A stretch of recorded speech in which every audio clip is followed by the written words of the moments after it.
Hello and welcome back to the channel. Okay, so in this video, we're continuing essentially from a video I made recently where we're exploring the Dia browser. And in case you haven't watched that one, ultimately I was a little bit underwhelmed. I like the direction things were moving, but there were some features I think that were lacking, especially viewing it through the lens of a browser that you might have to pay for, essentially usage-based in the future, potentially.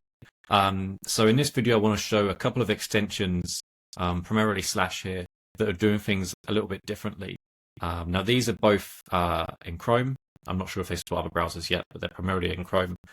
And they take on a slightly different approach, especially when it comes to their user experience, into how you can have certain actions and things on the browser just be made that a little bit easier. So starting with Slesh, I recently spoke to the founder, Peter, about what he's building here.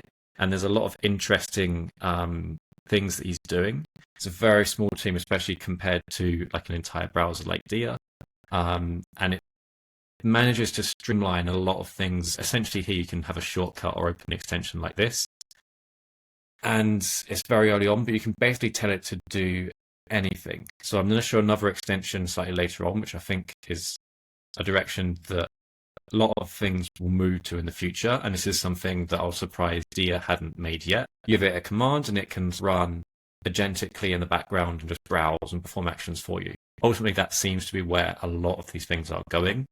So you can have a whole host of commands here, but let's try it on a page like Wikipedia here. So we've got like a long, detailed list of information here.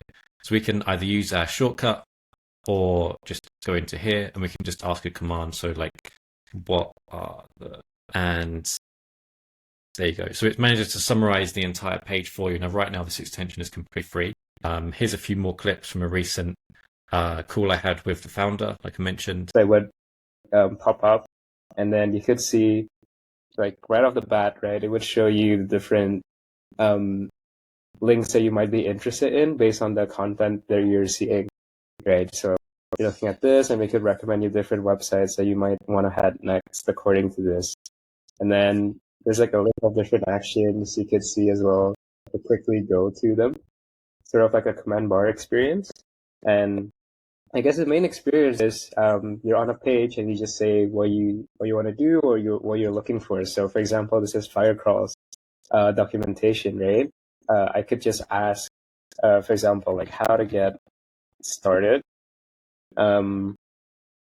Just ask that, and then it gets you to the right page of, okay, this is how you could get started with Firecrawl. So it navigates you to the page within the website without you having to do an extra like Google step, Google search maybe how to do something or where something is on the website. It's almost like a built-in like Google within your page that searches and navigates for you for now. For example, like you're on Twitter and then you want to do the same search, so you say like tweets from Elon Musk about SpaceX this month, for example. And then it builds a query for you. So SpaceX from Elon Musk, something like this. And what what we're also good at is like navigation, like what I showed a while ago. So sometimes you want to just quickly go to different sections of the page without like clicking, or you're just so used to like doing like command bar, like this sort of like the spotlight experience. Yeah. So now, yeah, if you want to like post a tweet, for example, you could just say post, and then it gets you to the post tweet. And then even if you don't know like where some things are, for example, like you want to go to your advanced search, it's pretty like hard to find, right? You just like trigger it and you say like advanced search, for example. So it recommends advanced search already. You just do that, and it goes you to the advanced search. Yeah, and another useful thing, like what we mentioned, you could be watching a video, and then we have this thing called Ask Slash. So here you could just interact with the page and ask about what you're viewing. So in this case, it's a YouTube video, and I could say like, okay, this is like a kimchi recipe. So I could just say, list all the ingredients. And then using Ask Slash, I don't have to copy paste this video somewhere. put it to ChatGPT for the summary, and I just have to like trigger Slash and just ask. Yeah. So this is YouTube, and yeah, you could do this on any web page as well, aside from YouTube. So this is just an example where you're watching a video on YouTube. Yeah, same thing. One last example. You're looking at like Y Combinator, for example, and then you just have like a question in mind. So like they're particularly known for like save. So you could just say like, what's save, for example. And then it gets you to the right like page. It's just about save. So the key part here you can see with Slash is it does navigate, it knows the context of the page, so it can take you straight to a specific part of the site. But for some things that we mentioned earlier, like full agentic browsing, it's not quite there yet, but I'm sure that's a feature they'll be able to add into the future. Now, switching focus over to an extension does this in a slightly different way. There's the Do browser. This one works slightly differently. It's all in the sidebar or the side panel. So if I move over here for now, and you can see that opens up like this. So it's a little bit different, like I say. Personally, I'm not a massive fan of the side panel here, where it takes up, it squishes in the page, and it's just a little bit more intrusive than the overlay, which can then go away when the action is complete. But I understand why they've done it this way, because this can actually perform a lot of action. So if I was to say, I've given it a very specific command here, go to Bloomberg and find the latest Amazon stock price. So if we send that, it's going to start processing this, think about what it needs to do. It's going to then ask for permission. So you can see here it wants to create tab groups. We're going to allow. And now, hopefully, we should see this. Okay, so this has done everything in the background here. So it's opened the tab. And now I'll say, can you take me to this page?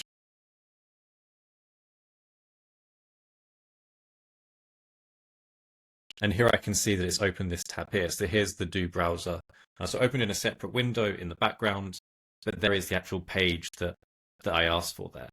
So this is very different in a sense that it's in the side panel. If I just close this, so we can come back. But it's pretty powerful into how this works. But ideally, I think something in between here that has the ability to, have the context and perform these actions here, combined with Slash, I think will be a really interesting type of extension. So on that topic, I recently created this proposal here in the Web Extensions community group to allow potentially a different type of interface for extensions like this, something that can use like the document picture in picture API to be able to have like a floating window over the top of the page, something more like Slash, but built in native. So if the action needs to go across multiple page loads, we can use this rather than having to have a side panel here, which like you can say it stays between pages. So if I tap across these pages here, but it does take up a lot of the space. If I close that now, something like that I think would be interesting to see. But anyway, back to the main part of the video here. The key thing that lets extensions be able to hook in and control the browser is the Debugger API. Now this, I'll put a link to this in the description, but this essentially can be connected to something like Puppeteer, or you can run it directly, and that can then make commands. So if you used any LLM really that you could send either context from the page, a screenshot, or something like that, so it can then use the page as the user would. You can create these really fast actions like we saw in these extensions here.